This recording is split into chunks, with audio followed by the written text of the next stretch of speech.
Now, two Ulster quarter-finals very much taking centre stage in Gaelic football across this weekend. We've got the defending champions Derry taking on Fermanagh in Enniskillen. First time this century that Derry come into a championship on the back of winning the Anglo-Celts the year before. And we've got a heavyweight clash, Tyrone against Monaghan in Omagh on Sunday. We've got some interesting injury news ahead of the game tomorrow particularly as well. Delighted to say that Declan Bogue is with us. Declan, how are you getting on? Very good, Will. How are you? A lot of focus midweek about this game tomorrow in Enniskillen was about what kind of position Derry were going to be in with injuries, because there were doubts over both Conor Glass and Chrissy McCaig, two of the most important players.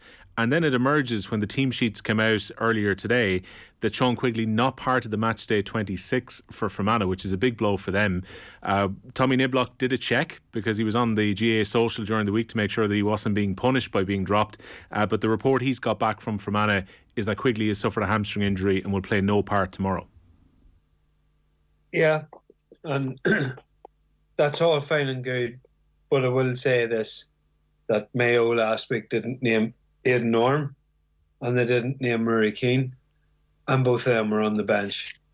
And in this great bright new beginnings of we're going to now declare all the teams on a Thursday night, Friday morning is grand, one thing saying it, like it's another thing whether it actually comes true. Like, I mean, that's only just one programme I have here in front of me. I'd love to know just how many by the end of the weekend we'll be looking at, you know, people who weren't named on the panel. And, you know, it was outlined last week, you know, exactly the circumstances, the four different extenuating circumstances that you could name, and they were pretty stringent. But look, nothing, I'm not going to and like, you know, not being funny, but I mean, imagine, does anyone believe that if there was that you're on a podcast or whatever and someone took offence to this, that they're going to say, yes, it is. Yeah, absolutely. Yes, it's your fault. Of course. I'm ringing up to check. Was it something he said in our podcast? Yeah, yes, absolutely is. Yeah. I mean, that's I don't know. That's, I don't know where you're going with that one, with that logic. But anyway, I would suggest there's zero chance that a star forward will be dropped from his team because he decided to take an interview midweek before a championship game.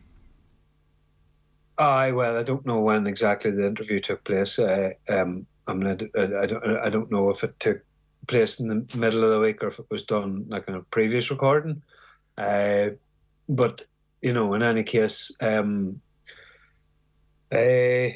yeah, there's the other side of that is that others that thinking if you're going to plan an ambush of sorts against the Ulster champions, do you really need any kind of massive media presence apart from, you know, the people who have been maybe appointed by management to do it? I don't know.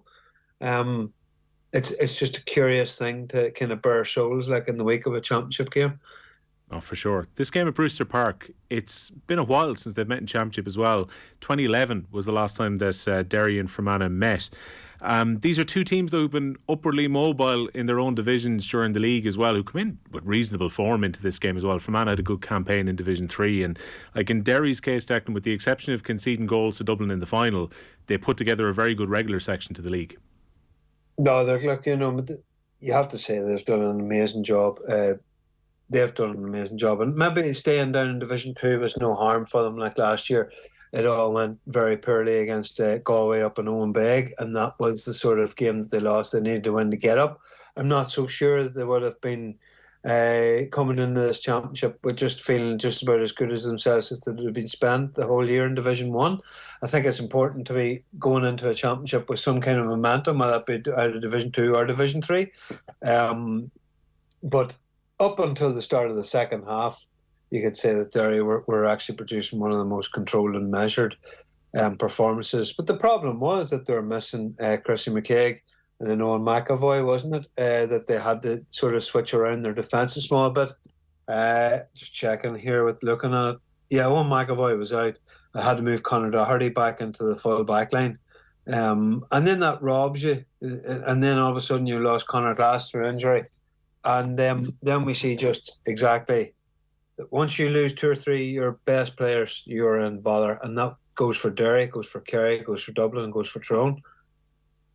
Covered Derry a couple of times last year and couldn't but be impressed, particularly the way they move. When they got to Croke Park especially, they seemed to really enjoy themselves in those matches. Are Derry at a point now, given how impressive they've been during the league, that we have to consider them realistic, not just Ulster contenders, but All-Ireland contenders for this season? There's a real whiff of Donegal 2012 about them, Donegal, and even maybe even 2014, like with Donegal, because you remember they lost the Division 2 final in 2014 to Monaghan. And at that stage, like, Monaghan had beaten them in the Ulster Championship the year before. And of all the teams around Ulster, Donegal struggled with Monaghan at that point. Then they turned around and walloped them in the Ulster final in 2014. But there is, what you have there is a very young and united panel under Rory Gallagher, in the same way as Donegal maybe were in 2012 under McGuinness and Rory Gallagher as well. So you've got a certain amount of people who are coming into the team and making a bit of an impression and shaking things up. You've got the inclusion of Kieran McFall, which, for a team that have been playing Brendan Rodgers, you could say Brendan Rodgers at midfield was a masterstroke, but Brendan Rodgers playing midfield because they lost they had lost Ethan or Emmett Bradley around the middle, so he needed to be up there around there. They needed to use his athleticism, but I just wonder, what exactly the difference in a full back line. There's Christian McCaig, Brendan Rodgers, and Conor McCluskey, and then the other three without McCaig and Rodgers, it suddenly becomes a whole lot more vulnerable. But Rory Gallagher had said in local media that Kieran Fall had arrived back in terrific shape, and named him on the panel. Wouldn't surprise me in the slightest to see him start. It wouldn't surprise me. I'd be curious as to thinking why Conor Glass would be risked in this game, because I think that they might just say to themselves, look at what Fermanagh did to Tyrone last year. They frustrated them. They were actually very, very good right up to the point where Conor Myler got his goal. But in general, control of the game and not doing anything silly, Fermanagh were actually coping very well. What changed the dynamic of that was Conor McKenna coming off the bench. He went on to a player. He went on to a player that he could run the legs off, and he did it. And he caused chaos, and then it was his shot that hit the post and then was bundled in. Derry would have options to have maybe a Conor Glass or someone like that to do that here too. When I think back, last meeting with the teams, I don't know how much you can read into it because so much has changed, was back in that Division 3, which you almost had to call Division 3 North that year when Derry were getting promoted up to Division 2 in 2021. But Derry put 5 goals past Fermanagh today, 5-13 to 9 points. Are they closer now than where they were then? Big time. Rory Gallagher had left after the 2019 season, and then Ryan McManaman took over, right? And Ryan McManaman had been with these players, but McManaman, in fairness to him, and this is what Kieran Donnelly's getting the benefit of. Sometimes in inter-county management, it's about picking the right time to be the manager. And Ryan McManaman, really, he took all those lads such as Sean McNally, the goalkeeper, Luke Flanagan, the cornerback, Johnny Cassidy had already been established. So Brandon Horn, Ronan McCaffrey, boys like these here, Darren McGurn, gave them an unbelievable amount of first-team football and kept them on games when they weren't doing so good. And they played an awful lot of football under McManaman for those 2 seasons before Kieran Donnelly came in last year. So they've been building on that team of St Michael's that won the Hogan Cup in 2019. They could also be doing with another couple. Possibly the 3 best forwards in that team are actually playing soccer. Micheál Glenn is playing for Larne. They're about to win the Irish League. Darragh McBride is being valued by some at £40,000 for Dungannon, and another guy, Conor Love, is just playing local soccer. And would imagine Kieran Donnelly would be mad to have them all involved. But the Darragh McGurns, Brandon Horns, and that, they're all far more experienced than they were when they were facing Derry that day. And Derry took great delight in putting all those goals past them, because they'd heard of some kind of difference of different approach was going to be taken by certain members of Fermanagh management, and they weren't shy and remind them what they'd heard, that day. But they're different. They are a different breed. They're a different sort of animal. You've I haven't even mentioned Josh Largo Ellis. He was another of those players, but there are another couple of years physical conditioning on them, and maturity and experience. So yeah, I couldn't see them conceding 5 goals out this time. No, and look, they're scoring goals themselves as well. Like, there was a turning point really in Division 3 this year where they conceded that late point and lost against Offaly kind of midway through the group, and it put the pressure on where that safety net was gone. And Fermanagh then finished out very well and made sure that they were going up for next season. So to me, this is like a team that are coming into Championship in reasonable form. The only thing for Fermanagh is that their Ulster form hasn't been good in recent years. They've gone out in the first round the last 4 seasons, and probably that's a very difficult to draw to get, albeit at home. To get the defending champions in the first round makes it difficult to navigate the first round this year as well. Yeah, look, I would nearly see 20 and 21 as development years under Ricey, and like, he took a lot of pain. He took a lot of pain. That those couple of years in Kieran last year was drawn against the All Ireland champions. Now you're drawing against the Ulster champions. It's not simple. The draw hasn't worked in your favour. But record's not great. One thing that they might have had is they used to have a great record, especially under Rory, of Brewster Park being a real fortress for them. But they haven't even had that this year, because the surface has been relaid and they've been playing their games in Adderley. So they've relayed the surface. They've also relayed the surface in one of the wettest marches on record. I believe that there's parts of the pitch are swimming. If it were me, I'd have the hoses on the pitch all evening for the next 24 hours and just really make it a bit of a leveler. Because you saw last week, sometimes an ambush needs certain conditions, or it's helped by certain conditions. Like Mayo, for example, need grip. They need grip on the gloves, on the ball, on their foot and everything, because they play that type of game. But if you lose that, then everything becomes that wee bit dicier. Everything becomes about balance and nerves and stuff like that. That can unsettle teams. And I think that a pitch nicely cut up, or just not bedding in the way it might, that could help them. Well, let's look at the second game then on Sunday, because Monaghan go to Omagh, having just about survived in Division 1. Tyrone had a very mixed campaign, effectively nearly ending up with a 50% record, wins and losses. But this one is, this is a proper battle ahead potentially to nearly kickstart the championship, albeit last weekend wasn't too bad either. But you've got a repeat of the Ulster final from 2 years ago, the one that was at Croke Park, where Tyrone just about got out by a point. And I'm just looking at the teams at the moment here, Declan. And again, I take the warning by all means that these teams could change between now and Sunday. But you've got first championship starts here for Thomas McPhillips, for Ryan O'Toole and for Carl Gallagher from Monaghan. And probably what stands out for Tyrone, you've got Cormac Quinn coming into the team for a first championship start. And then 2 big guns on the bench for Tyrone as well. You've got the player of the year when they won the All-Ireland in Kieran McGeary, and also Cathal McShane among the subs for Sunday afternoon here. Yeah, I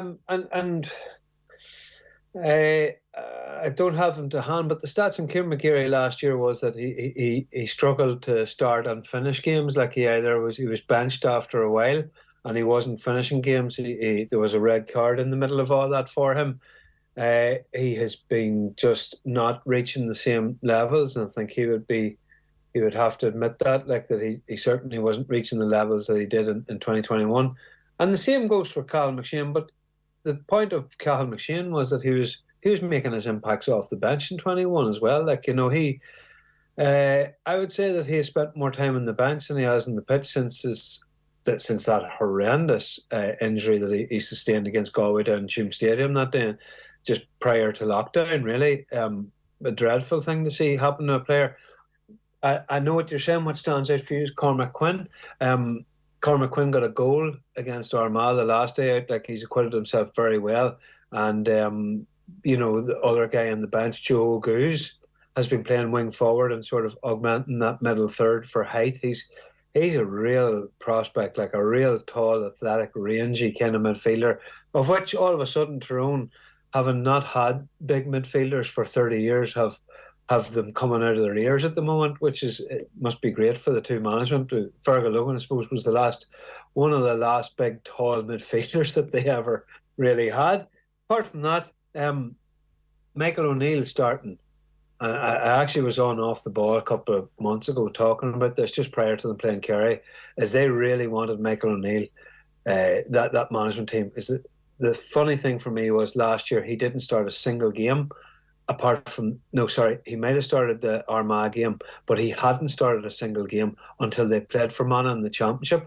They really, like, goes to show that even though he didn't play any in the National League, they really wanted him there. And as it happens, after 20 seconds, he tripped a guy, so he got a black card. He came back on, but Michael O'Neill is a strategy player. Like, he will be the +1 at the back. He will do all the sensible things.